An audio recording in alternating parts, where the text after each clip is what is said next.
நாளில் தியானத்துக்கு எடுத்துக்கொள்ளப்பட்ட வசனம் யாத்திரை 35ஆம் அதிகாரம் 30ஆம் வசனம். பெஸ்லேயிலே பேர் சொல்லி அழைத்து அவனோடு சேர்ந்து இன்னொருத்தரை கூட அழைக்கிறார். யார் அப்படின்னா அகோலியாப்பையும் அவனே என்ன பண்ணுறார் ஆண்டவர் கூப்பிடுறதை பார்க்கிறோம். ரெண்டு பேர்த்தையுமே ஆண்டவர் ஒரு விசேஷ கிருபைகளை கத்த கொடுத்த பின் வசனத்தை நாம் பார்த்தோம்ல, அவங்களுக்கு தேவாவினால கத்தவங்க நிரப்பினார் அப்படின்னு சொல்லி பார்க்கிறோம்ல.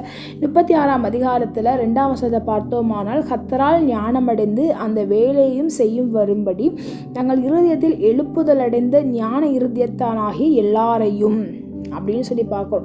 இன்னைக்கு ஆண்டுடைய பிள்ளையா இருக்கிற நம்மளே கத்தர் அழைத்திருக்கிறார். உங்களுக்கு விசேஷ ஞானங்களை கத்த கொடுத்து இந்த பெஸ்லேயிலையும் அகோலியாப்பாவே எதுக்கு ஆண்டு அழைத்திருக்கிறார் அப்படின்னா அவங்க பரிசுத்த ஸ்தலத்தை செய்வதற்காக கத்தர் அவங்களுக்கு விசேஷ ஞானத்தை கத்த கொடுத்திருக்கிறார். விசேஷ ஞானங்கள் மாத்திரமல்ல, சகலவித யூகித்து செய்கிற சகலவித ஞானத்தை வினோதமான வேலைகளை செய்வதையும் கத்தர் அவங்களுக்கு கொடுத்ததை நாம் பார்க்கிறோம். இன்னைக்கு நம்ம பிள்ளைகளுக்கு நம்ம சும்மா சொல்றோம் ஞானத்தை தாங்க, ஞாபகத்தை தாங்கன்னு சொல்லி ஜெபம் பண்ணலாம். அப்படி நம்ம ஜெபம் பண்ணக்கூடாது.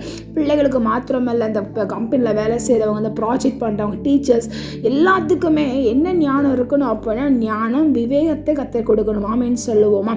ஞானத்தை கற்றுக் கொடுக்கணும், விவேகத்தை கற்றுக் கொடு, அறிவை புத்தியை கற்றுக் கொடுக்கணும் அப்படின்னு சொல்லி நம்ம ஜெபிக்கிறவங்களாக காணப்பட வேண்டும். ஆமேன்னு சொல்லுவோமா? நம்ம அடிக்கடி யாக்கோபு 1:5 வைத்து நம்ம பிள்ளைகளை சொல்லி நம்ம ஜெபம் இல்லை அப்படி கிடையாது. நம்ம ஜெபிக்கிறது அதையும் நம்ம சொல்லி ஜெபம் பண்ணலாம். இந்த வார்த்தையை நம்ம சொல்லி என்ன பண்ணலாம், நம்ம ஜெபிக்குவதை நம்ம பார்க்க முடியும். இவங்க ரெண்டு பேர்த்துக்குமே விசேஷ ஞானங்களை இருதயம் எழுப்புதல் அடைந்த ஒரு ஞானத்தை கற்றுக் கொடுத்தாராம்.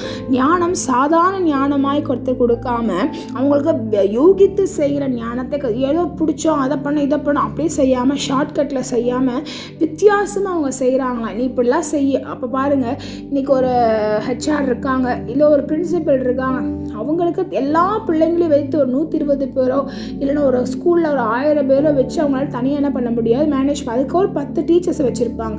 அப்போ அந்த 10 டீச்சர்ஸ் அவங்க போடுகிற எஃபர்ட்டாக இருக்கட்டும், அவங்க போடுகிற இன்புட் அவங்க போடுகிற அந்த இன்புட் என்ன ஆகும்னா ஒரு அவுட்புட் வரும்போது அந்த ஸ்கூலுக்கு பெருமையை சேர்க்கிறதே நான் பார்க்குறோம். பிள்ளைகளுக்கு சொல்லிக் கொடுக்கிற விஷயங்கள். அப்போ இன்னைக்கு இந்த பரிசுத்த ஸ்தலத்தை உண்டு பண்ணுவதற்கு மோசேக்கு கர்த்தர் ஞானத்தை சொல்லிட்டார், இப்பெல்லாம் நீ மாதிரியை செய்யணும்னு சொல்லிட்டாரு. ஆனால் அவங்க செய்வதற்கு ஒரு ஆட்கள் தேவை. அப்போ இவங்க 2 பேர் தேவைப்படுறாங்க. அப்போ இன்னைக்கு ஆண்டோடைய பிள்ளையா இருக்கிற நீங்களும் நானும் ஆண்டவர் நம்மளை தேர்ந்தெடுத்திருக்கிறார், நம்மளே ஆண்டவர் பரிசுத்தப்படுத்தியிருக்கிறார். நம்மளுக்கு ஞானத்தை தரணும். ஆண்டவர் செய்ய போகிற காரியங்களில் ஒவ்வொன்றையும் கர்த்தர் ஞானத்தை தரும்படியா இன்னைக்கு நம்ம ஜெபிக்க போகிறோம். இன்னைக்கு ஆண்டவர் சன்னிதானத்தை ஏசப்பா ஞானத்தினால் நிரப்புங்க, அறிவினால் புத்தினால் நிரப்புங்க, யூகித்து செய்கிற ஞானங்களுக்கு தாங்க. ஒரு ப்ராஜெக்ட் செய்யும்போது, ஒரு ஏதோ ஒன்று செய்யும்போது ஞானத்தினால நிரப்புங்கன்னு சொல்லி நம்ம இன்னைக்கு கேட்கலாமா?